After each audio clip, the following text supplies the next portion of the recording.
मैंने एक छोटा सा बहुत जल्दी जल्दी कुछ चीजें मैंने लिखी हैं। देखिए, इसमें इसमें एक इस्लामिक टेररिज्म में बुरहान वानी, वो किस एजेंडे के लिए लड़ रहा है? आप अजमल कसाब किस एजेंडे के तहत पाकिस्तान से आया? मुस्लिम पॉलिटिशियन में आजम खां, शाहबुद्दीन ओवैसी, इनकी लाइन देखिए। फिर इस्लामिक स्कॉलर इकबाल ने क्या किया? मोहम्मद इकबाल ने मिल्ली तराना लिखा। इस्लामिक स्कॉलर थे कैफी आजमी, जिनको आज उनके नाम से ट्रेन चलती है। कैफी आजमी ने लिखा अगली ईद पाकिस्तान में। तो आप यहां लेफ्ट के चेहरे में रहे। अजहरुद्दीन, जब उनको कैप्टनसी दोबारा नहीं मिली तो कि मैं मुसलमान हूं।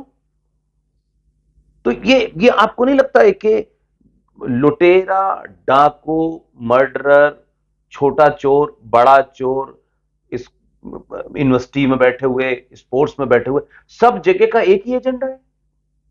सब जगह का एक ही एजेंडा है। तो आप क्या, आपको लगता नहीं क्या कहते कि ये एक जो आप बार बार कहते रहे कि भाई गजवाई फ्रांस क्यों नहीं होता, गजवाई चीन क्यों नहीं हो रहा?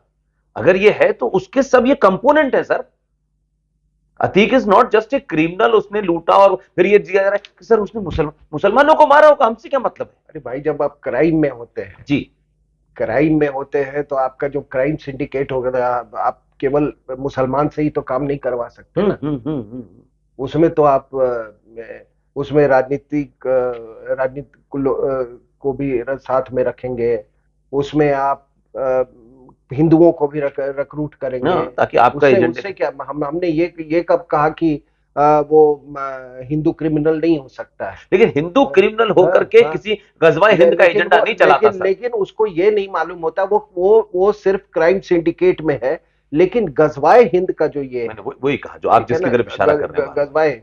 अब अतीक अहमद का मतलब कम से कम सुना है मैंने कि 400 से 500 करोड़ का तो उसका प्रॉपर्टी इस सरकार ने, उत्तर प्रदेश की सरकार ने 11 करोड़ की तो अभी हुई है। हाँ, 11 करोड़ की तो उसका मतलब ये तो अभी अभी शुरू होगा सर। इतना बड़ा इसका ये था। मेरा कहने का ये है कि देखिए, ये पूरा नेटवर्क है। इस नेटवर्क में मैंने बोला कि लश्कर ए तोयबा भी है, जैश ए मोहम्मद, इंडियन मुजाहिदीन, ये सारे हैं। इन लोगों का काम क्या था कि जिहाद के लिए, आपको मैं बता दूं, पाकिस्तान कोई पैसा वैसा नहीं देता इनको। पाकिस्तान वो तो नंगा, भूखा नंगा, वो इनको पैसा नहीं देता। भूखा नंगा कभी पैसा नहीं दे, वो इस्लाम देता है इनको।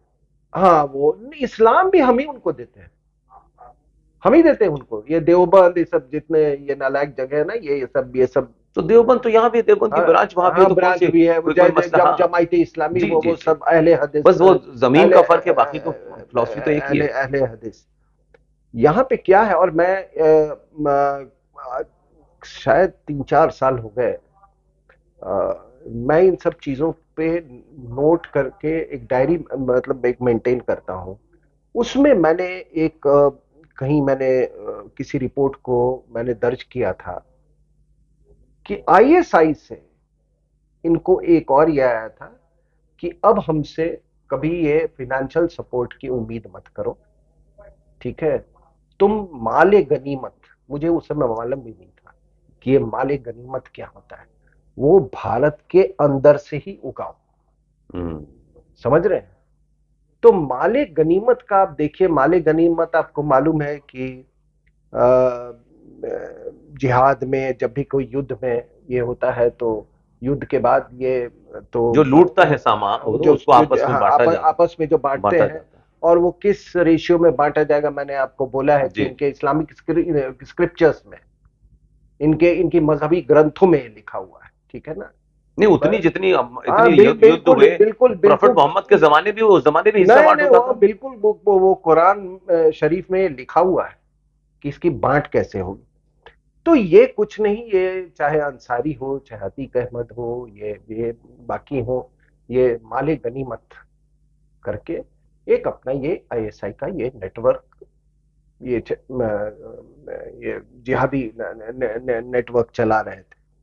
अब इस नेटवर्क में क्योंकि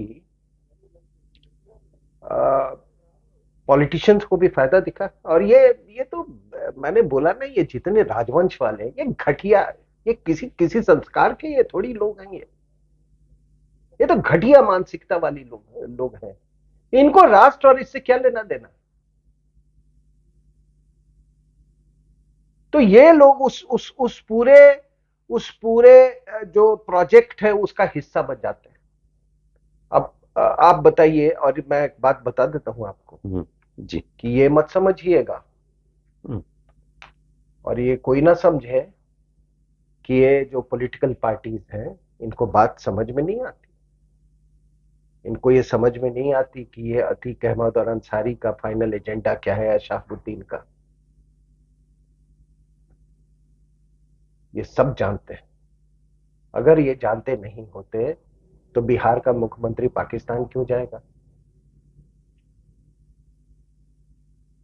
ठीक है, अब्दुल बसित था ना, बासित बासित, उसने इनविटेशन भेजा था इसको, अखिलेश यादव को, पाकिस्तान आने के लिए। क्यों भेजेगा? यूपी का पाकिस्तान से बॉर्डर है। सर आप एक बात कहते रहे हैं, मैं एक आप ही की बात को ऐड कर रहा हूँ। नटवर सिंह ने अपनी किताब में ये बात बड़ा साफ साफ लिखा है कि पाकिस्तान के जितने डिप्लोमेट होते हैं वो सिर्फ नौकरी करने नहीं आते, वो एक मिशन पे होते हैं। उसी मिशन के तहत अब्दुल बासित ने इस देश में कौन कौन जो फॉल्ट लाइन है उनको वो इकट्ठा करते रहते हैं। कोई नई बात नहीं सर। नहीं, आसाम में कौन मैं तो आदमी, खुद मैंने देखा है। मैं लखनऊ में एक राजस्थान पत्रिका, अब कई साल हो गए, राजस्थान पत्रिका के कॉन्क्लेव में था मैं। तो मेरा जो था पोस्ट लंच था और मैं उसमें एक कश्मीर का पॉलिटिशियन जो कि श्रीनगर का मेयर भी बना, ठीक है, यंग, मैंने देखा कि वो बसित के साथ उठा, कहीं गया, 3 घंटे के बाद वापस आया। ठीक है, तो ये पूरा जो नेटवर्क है, मतलब यूं ही कोई थोड़ी पाकिस्तान चला जाता है। किसको किसको खुश करने, ये सब इनको मालूम है। आपने कह दिया बाटला हाउस एनकाउंटर ये था, आपने कह दिया वो तो विदेशी महिला बस रोते रही, वो बाटला हाउस एनकाउंटर पे किसको मैसेज आप दे रहे हैं? ये भी दहशत में, ये भी दहशत में। और इसीलिए जो लोग, जिन लोगों ने चुप्पी साधा हुआ है या इस बात को खुल के नहीं इसकी निंदा कर रहे हैं, इसकी अतीक अहमद की, वो वही लोग जो कि इस पूरे जिहादी प्रोजेक्ट का किसी न किसी रूप में वो उसका हिस्सा है, इसका हिस्सा है। मेरे लिए एक बहुत ही गंभीर मामला है और मैंने आपसे पहले भी इस पर चर्चा की है कि एक रेड कॉरिडोर तो है ही, वो पहले से है रेड कॉरिडोर। और ये आप देखो जिहादी क्राइम कॉरिडोर। अगर ये दोनों कॉरिडोर को आप किसी नक्शे पे लगा के देखें तो आपको स्थिति बहुत गंभीर दिखाई देगी। और सबसे बड़ी बात आज ये है कि इस गजवाई हिंद के प्रोजेक्ट को हम इसको लॉ एंड ऑर्डर उसको बहुत लो प्रोफाइल की समस्या, इसको कि हिंदुओं का, अगर मान लीजिए अगर हिंदू नहीं मारा गया होता तो ये क्या पैरेलल आप ड्रॉ कर रहे हैं? मतलब जिहाद और हिंदू क्रिमिनल में क्या, एक जिहादी क्रिमिनल और एक हिंदू क्रिमिनल, आपने खुद ही अंतर बता दिया आपने। वही मैं कह रहा हूँ कि हिंदू क्रिमिनल है, वो क्राइम करते हैं, पैसे लूटते हैं। वो आज ही एक विधायक पे हमला हुआ है, बाल बाल बचा है वो छत्तीसगढ़ माओवादी का। तो उसको तो आप नहीं बोल रहे हो कि वो क्रिश्चियन है कि हिंदू है कि क्या है, आप तो नहीं बोल रहे हो उसके बारे में। ये कौन सी मानसिकता है? तो इसको मैं पूरे इस दहशतगर्दी के नजरिए से मैं देख रहा हूं और इसमें जो रवैया रहा है, मुझे तो न्यायपालिका से मैं क्या कहूं, मेरी श्रद्धा खत्म हो गई कि 1 दर्जन जज बोले कि मैं सुनूंगा ही नहीं। और फिर आप कहते, आप लोग न्यायपालिका निष्पक्ष है नहीं, कि परिभाषा बताओ, व्हाट इज टेररिज्म लैंग्वेज। नहीं, आप इतनी अंग्रेजी, अभी वो लाइव टेलीकास्ट चल रहा है वो समलैंगिक मैरिजेस का है ना, अरे थोड़ा अंग्रेजी सुनिए। हाय हाय हाय, आए, पता चल जाएगा क्या वो है। ये अंग्रेजी बोलते ना उस समय वो 12 जजों के लिए, आज पूरे मतलब क्या अंग्रेजी और क्या ये कि शादी की परिभाषा बदलती रही है।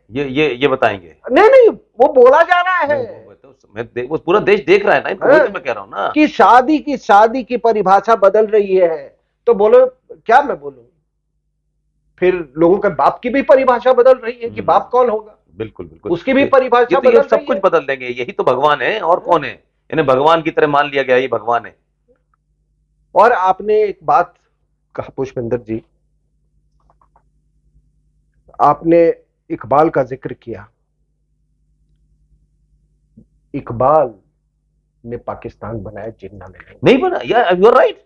ठीक है स्टिल वहां ये बहस ही है इस बात की कि इकबाल के नजरिए से पाकिस्तान को नहीं चलाया इसके। और इसीलिए इकबाल इकबाल हिंदुस्तान में हमेशा आबाद रहा है किसी न किसी रूप से। इकबाल यहां आबाद रहा है। और पाकिस्तान, मैं आपको बता रहा हूं, हमेशा इस बात को कहता हूं कि पाकिस्तान एक भौगोलिक क्षेत्र नहीं, वो एक विचारधारा है, और उस विचारधारा का विस्तार, उसकी कोई सीमा नहीं है, उसकी कोई सीमा नहीं। और ये सब उसी विचारधारा के हैं। ये जितना आप जो बहस सुन रहे हो ना, यस यस, ये सारा उसी विचारधारा का हिस्सा है।